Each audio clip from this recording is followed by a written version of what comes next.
Olá, amores, tudo bem com vocês? Eu espero que sim. Hoje eu tô aqui num lugar um pouquinho diferente, gravando esse vídeo, mas eu quero falar um pouquinho com vocês sobre Atos, o capítulo 20, amém? Vamos fazer aqui o possível, né, pra gente conseguir ler e conseguir explicar, tá bom? Vamos começar orando, amém? Então, Pai de amor, Pai de cuidado, Pai que é amigo, que está sempre presente em todos os lugares, que ama seus filhos e que cuida deles com um amor incondicional, com um cuidado incrível que só um Pai maravilhoso e amoroso poderia ter. Então, Pai, obrigada pelo teu amor, obrigada pelo teu cuidado, obrigada, Pai, por esse tempo em que nós podemos ler a tua palavra, Senhor, e entender e aprender um pouquinho mais de ti. Obrigada, Pai, pelo teu cuidado. Em nome de Jesus. Amém. Então, vamos lá. Eu quero começar com vocês ali falando no verso 1 já, ali no verso 1 de Atos 20. Ele fala ali, né, depois, passado o tumulto, né, Paulo mandou chamar os discípulos e os encorajou. Então, aquele tumulto que aconteceu lá em Éfeso, quando Demétrio, né, aquele artesão que fazia as imagens, ele se sentiu ameaçado pelo seu negócio lá, porque Paulo estava pregando que não existia deuses, e ele, né, se sentiu ameaçado, daí fizeram todo um tumulto, foram lá no anfiteatro, e alguns discípulos de Paulo pediram para que ele não entrasse nesse anfiteatro, porque, né, seria perigoso para ele. Então, esse tumulto que ele está falando ali, né? Então, Paulo, ele chamou seus discípulos e os encorajou. Então, né, aqui a gente pode perceber o cuidado, né, tão grande vindo de Paulo. Porque sempre por onde ele passava, onde ele estava, mesmo, né, acontecendo tudo o que estava acontecendo ali, aquele tumulto e as pessoas querendo atacá-lo, né, querendo que ele, mandando ele embora ou querendo prender ele sempre reunia os seus discípulos e sempre os encorajava. A gente pode ver isso no verso 1 e no verso 2 que fala assim. O verso 2, o 1 eu já li, né? Enquanto estava lá, encorajou os discípulos em todas as cidades por onde ele passou. Então, por onde ele passava, ele encorajava os seus discípulos. Ele estava junto, né, querendo sempre animar, sempre encorajar, sempre, né, vendo um cuidado do Espírito Santo, porque esse é o papel do Espírito Santo, nos encorajar, nos consolar, estar conosco, né? Então, isso é muito lindo vendo isso, assim, nas Escrituras, vendo isso acontecer. E a gente pode perceber, pode entender que isso acontece conosco também hoje. Amém? Então, vamos lá. Lá para o verso 7 ele fala assim: no primeiro dia da semana nos reunimos com os irmãos de lá para o partir do pão. Então, vendo, né, a gente começa a perceber que a partir daqui, né, de Atos, começaram a se reunir no primeiro dia da semana para ceiar, né? Então, ali no domingo, eles começaram a se reunir. Então, vamos lá. No verso 9 ele fala assim, ó: o discurso de Paulo, aqui ele está falando daquele jovem, né? Paulo ele queria sair dessa cidade o quanto antes, então ele aproveitou ao máximo estar ali para falar tudo o que ele precisava falar sobre o Senhor, né? Ensinar ao povo daquela cidade. Então eu quero ler o 9 com vocês que fala assim: o discurso de Paulo se estendeu por horas, e um jovem chamado Eutico, que estava sentado no parapeito da janela, ficou muito sonolento. Por fim, ele adormeceu profundamente, caiu de uma altura de 3 andares e morreu. Então, olha só. A gente viu que a sala onde todos estavam, ela era uma sala bem iluminada. Né, ali fala que estava cheia de lamparinas, ela estava bem iluminada. Paulo, uma das características de Paulo, ele era um orador muito eloquente. Então ele falava muito bem, né? Ele falava muito bem, ele se expressava muito bem. Então, nada disso, a gente consegue perceber, nada disso conseguiu manter o jovem Eutico acordado. Então, o que a gente tira, né, dessa passagem? O que a gente pode tirar? Uma das coisas, né? Então, para nos manter acordados, a gente não pode depender de ninguém. Não pode depender do pastor que está falando lá na frente, não pode depender de um discipulador que está nos ensinando. O que vai nos manter acordados é nós mesmos. Isso é uma responsabilidade nossa, é uma escolha nossa. Eu quero me manter acordada, eu quero acordar e perseverar, né? E estar e continuamente estar acordado, continuamente estar com a minha lamparina,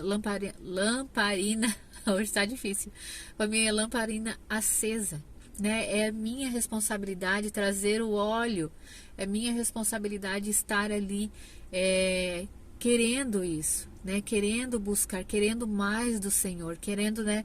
Lendo as Escrituras, orando, buscando a presença do Senhor, buscando estar com o Senhor, é minha responsabilidade. Eu não posso jogar isso, é individual, sou eu não posso jogar isso para outra pessoa. Sou eu quem devo escolher e sou eu quem devo fazer. Amém? Então isso a gente tira desse jovem, né? Que infelizmente aí ele caiu, ele pegou no sono, caiu, mas louvado seja o Senhor, ele foi ressuscitado, né? Então vamos lá. Lá no verso 18, no verso 19, só um pouquinho.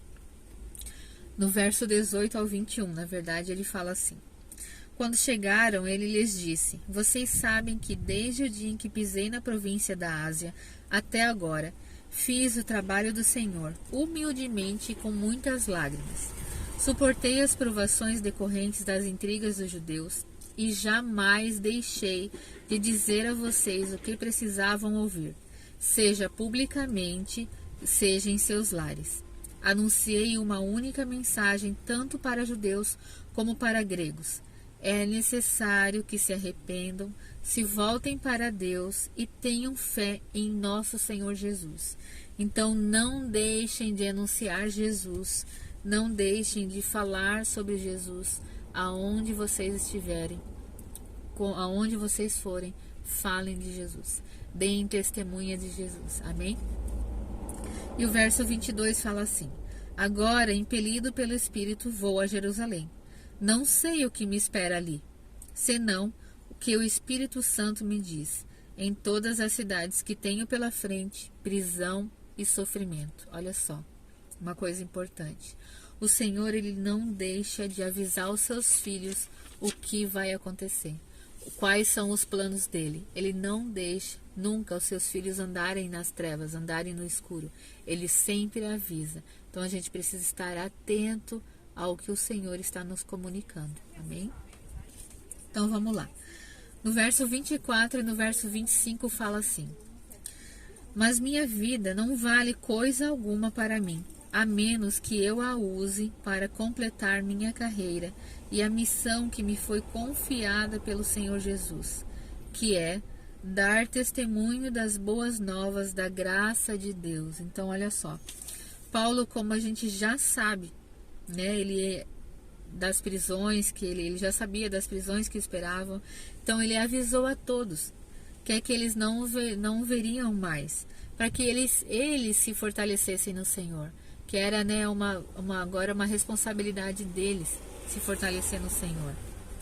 E ele completa, né, falando que a vida dele não valia coisa alguma, a não ser que o Senhor a usasse, né? Então ele estava ali disponível ao Senhor para que, né, obedecer ao Senhor na íntegra. O que o Senhor quisesse fazer com ele, ele aceitaria e ele faria. Amém? Então que nós sejamos assim também, que nós aceitemos e obedecemos à vontade do Senhor na íntegra. Amém? Então, no verso 25 ele fala assim: Agora sei que nenhum de vocês a quem anunciei o reino me verá outra vez, né? Por isso ele estava ali falando, né? Por isso declaro hoje que se alguém se perder, não será por minha culpa, pois não deixei de anunciar tudo o que Deus quer que vocês saibam. Então ele já sabia, né? Como eu já falei, como ele já sabia das prisões, ele já deixou avisado eles para eles se fortalecerem. Portanto, no 28, olha só, muito importante. Portanto, cuidem de si mesmos e do rebanho sobre o qual o Espírito Santo os colocou como bispos, a fim de pastorearem a sua igreja, a igreja de Jesus, comprada com o seu próprio sangue. Então, olha só, cuidem de vocês, vigiem, né? Cuidem de vocês e cuidem de quem o Espírito Santo, de quem o Senhor colocou perto de vocês. Porque a igreja do Senhor não é nossa igreja, é a igreja do Senhor. É nossa responsabilidade, é nosso, né? Estar ali cuidando, pastoreando, ensinando, zelando, cuidando, né? Quem o Senhor colocou pertinho da gente, orando por essas pessoas, né? Então, no 31, eu quero ler com vocês que ele fala assim: portanto, vigiem, né? Antes ali, depois ele fala, pois o Paulo avisou ali antes que haverá, né? Que haverá falsos mestres, que se levantarão até no meio de nós, entre nós, na igreja, se levantarão falsos mestres. Para esses falsos mestres, eles vão querer só chamar pessoas para si, né? Estar ali para ibope, para estar, né? Chamar seguidores para eles mesmos. Mas os seguidores que nós devemos chamar não é para nós. Os seguidores que nós devemos chamar é para Jesus. A gente deve apontar o caminho para Jesus, não apontar o caminho para nós. Porque é Jesus quem eles devem seguir. É Jesus quem eles devem copiar. É Jesus quem eles devem querer ser como.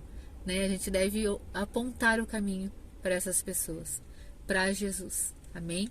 Então, que quando nós vermos alguém apontando o caminho para si mesmo, então a gente já percebe que ali a gente não deve levar os ensinamentos em conta. Amém? Então a gente precisa, como Paulo avisou aqui no verso 31, vigiar e orar. Amém? Então que nós sejamos sóbrios e atentos e vigilantes. Então, depois Paulo termina ali, né, ensinando que nós não devemos cobiçar nada de ninguém, nada. Antes a gente deve, né, trabalhar, orar, né, continuamente e ser generosos, porque ali ele ensinou que ele nunca cobiçou nada de ninguém. Antes ele dava e se alegrava em dar as coisas, porque, né, isso é uma característica do nosso Senhor. Ele é generoso, ele é a generosidade. Então, como nós somos seus filhos, nós o copiamos, então nós também somos generosos. Amém? Em nome de Jesus, né? Então, estes foram os meus comentários sobre Atos capítulo 20. É um capítulo muito rico, tem muita coisa para extrair dali desse capítulo. Eu espero ter ajudado vocês na leitura, mas eu incentivo vocês, né? Leiam mais de uma vez, meditem na palavra, né? Peçam ao Espírito Santo que os ajude na leitura, ajude na revelação, que eu tenho certeza que ele se agrada disso, que ele tem prazer em revelar o que está escrito ali nas Escrituras aos seus filhos. Amém? Então, um grande beijo e até o próximo capítulo. Tchau!